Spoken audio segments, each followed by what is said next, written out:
Imagine a world with no borders, no different languages, no misunderstandings, no, I don't know what you're saying, just one people, one voice, one world. That's exactly where our story begins.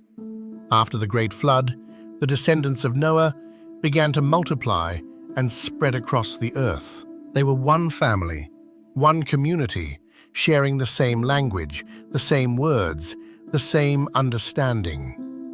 And for a while, life was good. As generations passed, the people journeyed eastward and came to a vast, flat plain in a land called Shinar. Today, we might know that region as ancient Mesopotamia, modern-day Iraq.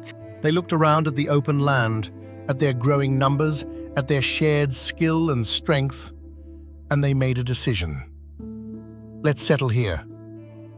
And settle they did.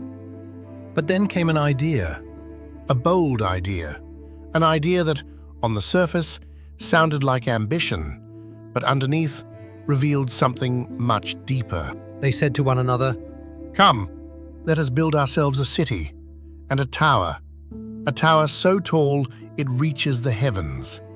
Let us make a name for ourselves so that we are not scattered across the face of the earth." Now think about that for a moment. They had the resources, they had the manpower, they had the technology. They'd learned to make bricks and fire them with tar for mortar. And the tower? This wasn't just an architectural project. This was a statement that said, we don't need to depend on anyone above us. We can reach the top on our own. And so they started building. Brick by brick, layer by layer. The tower climbed higher, the city took shape. And with every level they added, their confidence grew. They weren't building just with bricks, they were building with pride. The Bible tells us that God looked down and observed what was happening. And what he said next is extraordinary. If, as one people speaking the same language, they have begun to do this, then nothing they plan to do will be impossible for them. God wasn't threatened. He was making an observation about the incredible power of unified human potential and recognizing that what was being built was leading them away from him. And so, God acted. He confused their language. Suddenly, the man passing bricks couldn't understand the foreman. The architect couldn't explain the blueprint. What had been a perfectly synchronized operation became chaos. Workers looked at each other, bewildered. Conversations turned into confusion. Confusion turned into frustration. And just like that, the construction stopped.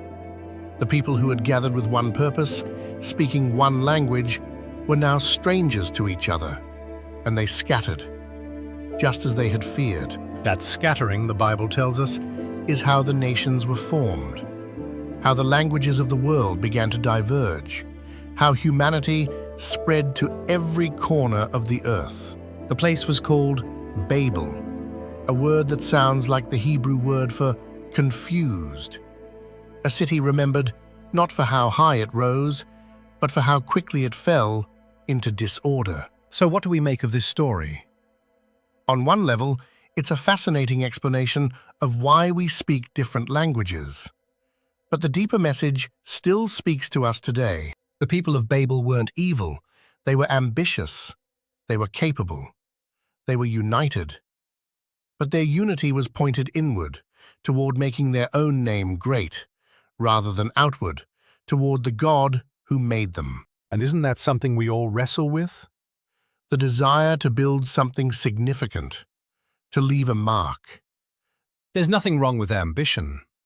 But when ambition replaces trust, when we believe we don't need anything beyond our own effort, that's when we begin stacking bricks toward the wrong tower.